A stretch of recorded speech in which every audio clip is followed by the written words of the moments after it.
The room was filled with laughter and chatter as everyone enjoyed the dinner I had worked so hard to prepare. I took a bite of the dish my mother-in-law had personally handed me, thinking nothing of it. But within moments, something felt wrong. My throat began to tighten, and a fiery itch spread across my skin. I struggled to breathe, my hand gripping the edge of the table as panic set in. And then, what happened next was more terrifying than I could have ever imagined. Hello, my name is Alina, and I'm 29 years old. I work as a senior project manager for a well-known tech company in San Francisco. My career has always been a significant part of my identity. I'm driven, hardworking, and passionate about what I do. It wasn't an easy journey to reach this point. I spent years working overtime, pursuing certifications, and proving myself in a male-dominated industry. For as long as I can remember, I've been fiercely independent. My parents taught me to value education and hard work, and their support pushed me to dream big. Even after their passing a few years ago, their words remain my guiding light. It was at a tech seminar 3 years ago where I met Aaron. He was charming, intelligent, and shared my love for innovation. We bonded over coffee breaks and exchanged ideas about the industry. One thing led to another, and before long, we were inseparable. Aaron's warmth and humor felt like the perfect balance to my driven, ambitious nature. He made me believe in the possibility of having both a successful career and a loving relationship. Despite our differences, he worked in a family-owned business while I thrived in corporate life. We made it work. After a year of dating, he proposed, and I said yes, thinking I'd found my partner for life. Little did I know his mother, Margaret, had other plans. When Aaron and I announced our engagement, I was over the moon, but the reaction from his mother, Margaret, was far from joyful. Margaret was a traditional woman who believed a wife's primary role was to take care of her husband and household.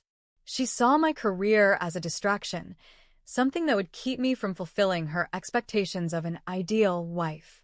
During our first meeting, Margaret greeted me with a stiff smile that barely reached her eyes. Her questions were pointed, almost interrogative. So, Alina, how do you plan to manage your job and take care of Aaron? A husband needs a wife who's present at home, she said, her tone laced with disapproval. I replied politely, I've always been able to balance my priorities, and I'll make sure Aaron and I build a partnership that works for both of us. Her eyes narrowed, and I could tell she didn't like my answer. Despite Aaron's efforts to reassure her, she remained skeptical. Over the next few months, she tried everything to sabotage our plans. She insisted that Aaron could find someone better suited for him, someone who shared her traditional values. But Aaron stood firm. Mom, I love Alina and I'm marrying her. You don't have to agree, but I hope you can accept it, he said during one particularly heated conversation. Reluctantly, Margaret gave her blessing, but I knew it wasn't genuine. On our wedding day, she was civil but distant, barely acknowledging me. Still, I hoped that with time, we could find common ground. The first few weeks of married life were blissful, at least on the surface. Aaron and I moved into his family's spacious home, which Margaret insisted was the right place for a married couple to start their lives. At first, I tried to see it as an opportunity to build a closer bond with her. But Margaret's true colors quickly began to show. Every morning, she found subtle ways to undermine me. If I prepared breakfast, she'd criticize the way I cooked. If I offered to help with household chores, she'd accuse me of doing things improperly. Maybe you're too focused on work to learn how to manage a home, she'd say with a sweet but cutting tone. I tried to brush it off, but the constant remarks wore me down. Aaron, on the other hand, seemed oblivious. Whenever I brought it up, he'd dismiss my concerns. That's just how Mom is, he'd say. She doesn't mean any harm. But it wasn't just her words. Margaret would often compare me to other women, particularly Aaron's ex-girlfriend, Laura, who was her favorite topic of conversation. Laura used to help me with everything around the house, she'd mention casually, glancing at me for a reaction. She was so thoughtful. It didn't stop there. Slowly but surely, Margaret began influencing Aaron. She'd pull him aside for long conversations, and I noticed how his attitude toward me began to shift. He became more critical, echoing her sentiments about my job and responsibilities. "Maybe Mom's right," he said one evening after an argument. "You're always working late. How can you focus on being a wife when you're so consumed by your careers?" I was stunned. This wasn't the Aaron I had fallen in love with. Margaret's manipulation was working, and I felt like I was losing him. Despite the challenges at home, I threw myself into my work. It was my safe space, a place where my skills and efforts were valued. After months of dedication, I was thrilled to be promoted to senior project manager, a position I had worked tirelessly to earn. It was a significant step forward in my career, and I wanted to celebrate this milestone with my family. When I shared the news with Aaron and Margaret at dinner, I expected at least a polite congratulations. Instead, their reactions were cold and dismissive. "A promotion? That's great, I suppose," Aaron said flatly, barely looking up from his plate. Margaret didn't even try to hide her disapproval. "Isn't this going to mean even longer hours? Aaron needs a wife who can prioritize her family." I couldn't believe what I was hearing. "This is important to me," I said firmly. "I've worked hard for this, and I'm proud of what I've accomplished." Margaret's lips tightened into a thin line. "Accomplishments don't make a home, Alina. A wife's priority should be her husband, not her job." Aaron nodded in agreement. "Maybe it's time you consider scaling back. You don't need to work so much." I felt my chest tighten. Their words stung, but I wasn't about to let them diminish my success. "I'm not quitting my job," I said, meeting their gazes head-on. "I've earned this promotion, and I'm not giving it up." Margaret's expression darkened. "You'll regret this," she said quietly, her voice laced with menace. Determined to celebrate my success despite their negativity, I decided to host a small promotion party at home. I invited a few colleagues and friends, including my trusted coworker and friend, Daniel, who had always been a supportive presence in my life. The evening seemed to be going well. The guests were congratulating me, and I allowed myself to feel proud of my achievements. But in the background, Margaret and Aaron were huddled together, whispering and exchanging glances. Something felt off. When it was time for dinner, Margaret insisted on serving the food herself. I noticed her placing a plate in front of me with an oddly satisfied smile, but I brushed it off, trying to focus on my guests. As I took a bite, I noticed the taste was strange. There was a faint hint of something that didn't belong. My stomach twisted, and within moments, I felt a wave of discomfort. My throat began to itch, and my skin started to burn. Panic set in as I realized I was having a severe allergic reaction. The burning sensation spread rapidly across my body, and my skin began to develop angry red welts. My throat tightened, making it harder to breathe. I clutched at my chest, my voice barely audible. I think I'm having an allergic reaction." Margaret and Aaron exchanged quick glances, their expressions cold and unbothered.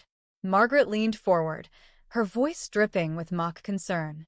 "Oh dear, is something wrong?" she asked, but the smirk tugging at the corner of her mouth betrayed her. Aaron crossed his arms, his tone almost mocking. "Maybe it's a sign you should have listened to us, Alina." Tears pricked my eyes as I gasped for air. You did this," I managed to whisper. Margaret let out a laugh, her tone dripping with malice. "Consider it a lesson, dear. Next time, you'll think twice before defying us." The room fell silent. Daniel, who had been standing near the dining table, witnessed the entire scene unfold. His face turned pale as he realized the gravity of the situation. Without hesitation, he pulled out his phone and hit the record button. Margaret noticed him. "What are you doing?" she snapped, but Daniel didn't answer. Instead, he stepped closer to me, his voice firm and calm. "Alina, hang on.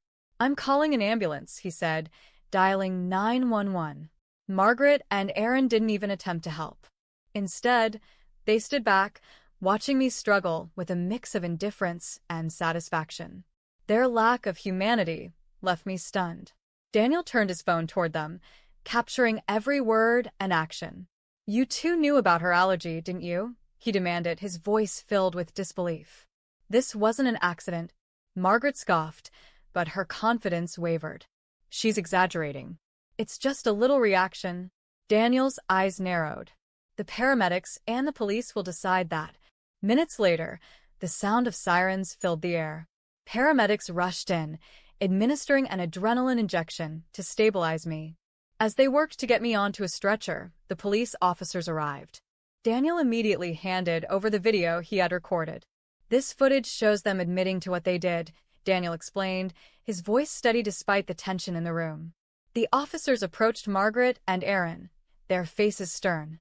"You're both under arrest for endangering Alina's life," one officer said, pulling out handcuffs. Margaret's composure finally cracked. "This is ridiculous. She's my daughter-in-law," she protested. The officer didn't waver. "And you knowingly put her life at risk. That's a serious crime." As they were led out of the house, Margaret turned to me, her voice venomous. "You'll regret this, Alina." I mustered all my strength to look her in the eye, my voice hoarse but resolute. "No, Margaret. You'll regret it. I'll make sure you face the consequences for what you've done." I woke up in the hospital, my body heavy with exhaustion, and my skin still itching from the remnants of the allergic reaction. Every muscle ached, but the rhythmic beeping of the heart monitor was a reminder that I had survived. As I blinked into the sterile light of the hospital room, the first face I saw was Daniel's. He was seated beside my bed, his expression etched with worry and relief. "How are you feeling?" he asked, leaning closer, his voice gentle. I swallowed, my throat raw but functional. "Alive," I whispered, the word trembling on my lips. "Thanks to you." Daniel let out a faint smile, though the tension in his eyes hadn't faded. "Don't thank me yet," he replied, his voice steady. "We've got a long road ahead." The nurse entered shortly after, explaining that Daniel had stayed with me the entire time. He had refused to leave until I was stable. The thought filled me with gratitude, and a flicker of safety I hadn't felt in a long time. Over the next few days, I recovered slowly. The doctors monitored me closely, ensuring there were no lingering complications. During this time, Daniel remained my rock, managing hospital paperwork and making sure I had everything I needed. The realization that I couldn't return to the house I shared with Aaron and Margaret weighed heavily on me. Their betrayal had severed any last ties of loyalty. I needed to rebuild my life, and Daniel's presence reminded me that I didn't have to do it alone. Leaving the hospital was a relief, but I knew the real battle was just beginning. I couldn't go back to the house I had shared with Aaron and Margaret. Their betrayal had crossed every line, and I wasn't about to let them get away with what they had done. Daniel, who had been my unwavering support throughout this ordeal, was the one to insist that we take legal action. "They can't walk free after this, Alina," Daniel said firmly, his eyes filled with determination. "You deserve justice, and we're going to make sure you get it." Together, we reached out to Claire Davis, a lawyer with a reputation for being sharp, relentless, and fiercely dedicated to her clients. When we met in her office, I recounted every detail of what had happened. Daniel provided the video evidence he had recorded at the party, which captured Margaret and Aaron admitting to their malicious actions. Claire reviewed the footage, her sharp eyes narrowing as Margaret's words played out on the screen. "This is more than enough to press charges for attempted poisoning and reckless endangerment," Claire said decisively. "We'll also pursue a divorce. Their behavior will make the case straightforward." Claire began building a solid case, gathering additional evidence. She obtained my medical records from the hospital and statements from the paramedics who had treated me. Daniel helped convince a few party guests to provide testimonies, strengthening the narrative of Margaret's cruelty and Aaron's complicity. Over the next few weeks, Claire worked tirelessly. Every step of the way, Daniel stayed by my side, managing the stress with quiet encouragement. He made sure I ate, rested, and focused on healing. As the case progressed, I began to see him not just as a friend, but as a constant presence I could rely on. The day of the trial arrived with a mix of dread and determination. As I entered the courtroom with Claire and Daniel by my side, I felt the weight of everything I had endured pressing down on me. This was my moment to stand up for myself, to show Margaret and Aaron that their cruelty wouldn't go unpunished. Across the room, they sat at the defense table, their faces a blend of defiance and unease. Margaret, ever the manipulator, wore a mask of innocence, while Aaron shifted uncomfortably in his seat. The proceedings began, and Claire wasted no time presenting our case. The first piece of evidence was the video Daniel had recorded at the party. As the footage played, the courtroom fell silent. Margaret's cruel words, "Consider it a lesson," echoed in the air, followed by Aaron's cold response, "This is your punishment." The clarity of their malice was undeniable, and the expressions on the jury's faces hardened with every passing second. Claire then called witnesses to testify. A few of my colleagues who had attended the party recounted Margaret's behavior, describing her hostile demeanor and lack of concern during my allergic reaction. The medical reports detailed the severity of my condition, confirming that the shrimp added to my food could have killed me. The defense tried to argue that it had been a misunderstanding, but their claims fell apart under the weight of the evidence. The video, combined with the testimonies and medical records, left no room for doubt. After only a few hours of deliberation, the jury returned with a verdict: guilty. Margaret was sentenced to 5 years in prison for attempted poisoning and reckless endangerment, while Aaron received 3 years for aiding her actions. The judge also granted me a divorce, citing their abusive behavior as grounds. Justice had been served. As I stepped out of the courthouse, the weight of the verdict finally began to lift from my shoulders. Margaret and Aaron were going to face the consequences of their actions, and I was free from the toxic relationship that had held me captive for far too long. The crisp air outside felt like a breath of fresh life. Daniel was waiting for me at the bottom of the courthouse steps, his expression a mixture of pride and relief. "You're free now," he said softly, his voice steady and reassuring. "It's over." I nodded, but deep down I knew it wasn't just an end. It was the beginning of a new chapter in my life. Over the weeks leading up to the trial, Daniel had become more than just a friend.